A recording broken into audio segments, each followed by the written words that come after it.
अस्सलाम वालेकुम एवरीवन, कैसे हैं आप सब। उम्मीद करती हूँ खैरियत से होंगे। This is your host doctor Ramsha Munawwar और आज मैं आपके लिए एक न्यू वीडियो में लाई हूँ हाइपरटेंशन इन प्रेगनेंसी। अच्छा, आपको पता ही है कि हमारे मुल्क में आजकल ओबेसिटी बहुत ज़्यादा हो गई है, डायबिटीज़ बहुत ज़्यादा हो गया है। हाइपरटेंशन जिसको हम आम ज़बान में तेज़ ब्लड प्रेशर कहते हैं, उसकी बीमारी बहुत ज़्यादा हो गई है। और प्रेगनेंसी में आपको पता है कोई भी बीमारी होती है तो वो बहुत ज़्यादा एग्जैजरेटेड या बहुत ज़्यादा फैटल या बहुत ज़्यादा नुकसानदेह अफेक्ट देती है। ठीक है, मदर को भी देती है और ज़ाहिर है बच्चे को भी देती है। तो आज हम बात करेंगे उसमें से ही एक जानलेवा बीमारी के बारे में जिसको हम हाइपरटेंशन इन प्रेगनेंसी या PIH प्रेगनेंसी इंड्यूस्ड हाइपरटेंशन कहते हैं। अच्छा देखिए, हाइपरटेंशन या रेज ब्लड प्रेशर प्रेगनेंसी में होता तो बहुत सारी औरतों को है, ठीक है। लेकिन इसमें से जो औरतें बहुत ज़्यादा हाई रिस्क होती हैं उनको हम आगे प्रोग्रेस करते हैं या वो आगे प्रोग्रेस कर जाती है into pre eclampsia and in severe cases into eclampsia. अच्छा, अब ये प्री एक्लेम्शिया क्या है और ये एक्लेम्शिया क्या है वो तो मैं आपको नेक्स्ट वीडियोस में बताऊंगी। फ़िलहाल मैं आपको ये बताती हूँ कि हाइपरटेंशन कितने ब्लड प्रेशर से ज़्यादा हो या क्या सिम्टम्स हो या क्या ट्रीटमेंट हो जो हम यूज़ कर सकते हैं जिससे हम हाइपरटेंशन को कंट्रोल कर सकते हैं प्रेगनेंसी में। देखें, सबसे पहले तो जो तेज़ blood pressure 20 weeks of pregnancy के बाद अगर एक फ़ीमेल को प्रेजेंट होता है प्रेगनेंसी में तो उसको हम प्रेगनेंसी इंड्यूस हाइपरटेंशन कहते हैं। और अगर ये 20 वीक से कम या शुरू के 1-2 महीने के अंदर ही आपको ब्लड प्रेशर तेज़ हो गया तो उसका मतलब ये है कि आपको प्रेगनेंसी इंड्यूस हाइपरटेंशन नहीं है।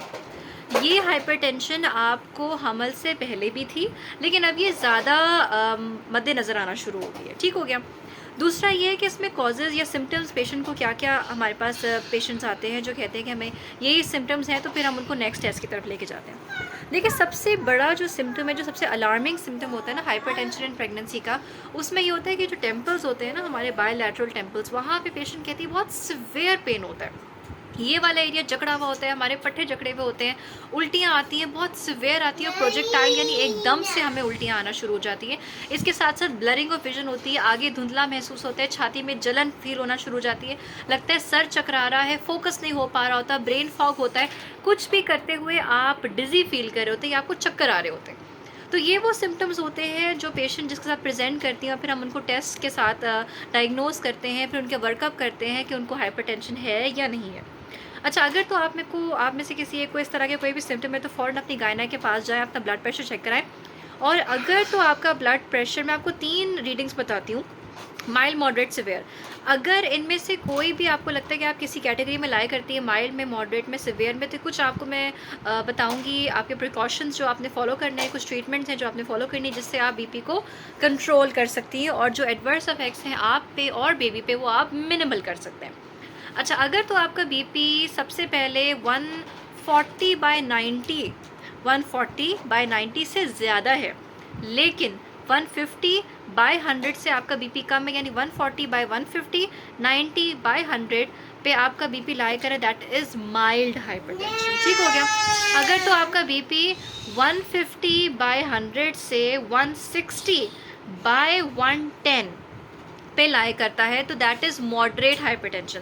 लेकिन अगर बीपी आपका इससे भी बहुत ज़्यादा है, 160/110, आई रिपीट अगैन 160/110 से आपका बीपी ज़्यादा है on 2 readings which have been taken 2 hours apart, ठीक है, तो दैट मीन्स आप क्वालिफाई कर गए हैं अनफॉर्चुनेटली इन सिवियर हाइपरटेंशन। उसके लिए क्या करना होता है, आपको सबसे पहले तो ये है कि अपना यूरिन टेस्ट कराना है जिसमें हमें पता चल सके कि आपकी बॉडी से प्रोटीन यानी एल्ब्यूमिन कितना एक्सक्रीट हो रहा है। ठीक है, +1 है, +2 है, +3 है या मोर देन +3 है, जिस पे हम आपको प्री एक्लेम्शिया डायग्नोज कर देंगे। ठीक है, क्योंकि अगर आपका प्रोटीन यूरिन में लॉस हो रहा है तो उसका मतलब ये है कि आपकी बॉडी में स्वेलिंग भी होगी, आपके जिस्म में पानी की रिटेंशन होना शुरू हो जाएगी, आपकी बॉडी से प्रोटीन लॉस हो रहा है, दैट मीन्स मैल न्यूट्रिशन की तरफ भी आप जा सकते हैं। एंड सबसे ज़्यादा सिवियर एंड फैटल डिजीज़ है एक्लेम्शिया, यानी तेज़ बीपी की वजह से आपको झटके पड़ सकते हैं। ठीक हो गया। तो इन चीज़ों का बहुत ज़्यादा आपने ख्याल रखना है। अच्छा, एक तो आपने यूरिन फॉर प्रोटीन का टेस्ट करा लिया, ठीक है, फिर साथ में आपने क्या कराना होता है, सीरम यूरिक एसिड कराना होता है। ये ब्लड से होता है और एक आपका यूरिन से टेस्ट होता है। ये टेस्ट आपके बहुत इंपॉर्टेंट है अगर तो आपको ब्लड प्रेशर की बीमारी हमल में है। ठीक हो गया। अच्छा, इसकी ट्रीटमेंट्स क्या होती है? ट्रीटमेंट में सबसे इंपॉर्टेंट जो डॉक्टर्स रेकमेंड करते हैं वो ये है कि आपने नमक का इंटेक बिल्कुल बंद कर देना, ठीक है। हम कम नहीं कहते, हम बिल्कुल बंद कहते हैं, क्योंकि देखिए जो जान आपके अंदर पल रही है ना, वो हम हर सेकंड उसको मॉनिटर नहीं कर सकते। बीपी और शुगर तेज़ होने से 1 सेकंड में इंट्रा यूट्राइन डेथ हो जाती है, यानी बेबी हमल में यूट्रस के अंदर फौत हो जाता है, और जब तक हम नेक्स्ट स्कैन नहीं कराते, नेक्स्ट चेकअप नहीं कराते, हमें नहीं पता चलेगा। तो प्लीज़ काइंडली अपने लिए नहीं, अपने बेबी के लिए सॉल्ट को अपनी डाइट से बिल्कुल ख़त्म कर दें, ठीक हो गया। सेकेंडली, आपने कोई भी तेल मसाले वाली चीज़, बेकरी का आइटम, फ्राइड आइटम नहीं लेना है। तेल, स्पाइसी चीज़ें, तेल मसाला आपने नहीं लेना है। हार्ट बर्न करती हुई चीज़ें आपने नहीं लेनी है। 30 मिनट्स वॉक मॉर्निंग में, 30 मिनट्स इवनिंग में वॉक आपने लाजमी करना है। बीपी आपने सुबह दोपहर शाम 3 दफ़ा रेगुलरली सेम टाइम में चेकअप करना है, और एक उसका प्रॉपर चार्ट बना के एवरी मंथ जब आप चेकअप पे जाएंगे आपने लाजमी जाना है, ठीक है। ट्रीटमेंट मैं आपको नेक्स्ट वीडियो में बताऊंगी। For now please like and subscribe to my channel. Thank you so much.